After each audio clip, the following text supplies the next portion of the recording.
Donc nous voilà sur le point de piquer nos ourlets. Donc vous voyez, le fil est apparent, donc c'est le moment de vous faire plaisir. Choisissez un fil qui pète. Donc moi par exemple, c'est l'un de mes fils favoris, donc on voit pas très bien sa couleur, mais il est rose fluo. Voilà, donc je vous montre ce que ça donne à l'intérieur.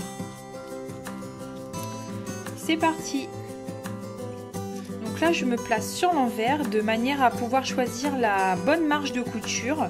Donc l'idée c'est de coudre au plus proche du bord. Donc je n'ai pas vraiment d'astuce à vous donner sur les marges de couture.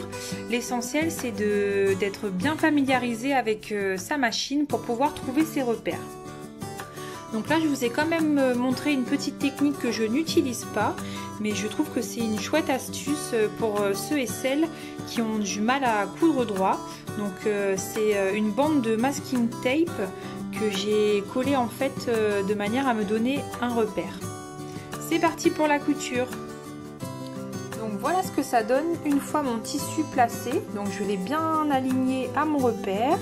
J'ai déjà enlevé ma première pince. C'est parti, je couds. Donc voilà, mes deux ourlets sont cousus. Maintenant je vais couper le surplus de fil qui dépasse pour faire tout joli et je passe à l'étape suivante. Donc là maintenant je vais venir coudre les côtés de mon sac. Donc je vais coudre sur toute la longueur. J'ai placé mon tissu endroit contre endroit, donc je suis face à l'envers et je vais effectuer mes coutures. C'est parti. Comme c'est une couture qui ne se verra pas, j'ai changé le fil, j'ai mis du fil blanc, c'est celui que j'ai le plus en quantité à la maison.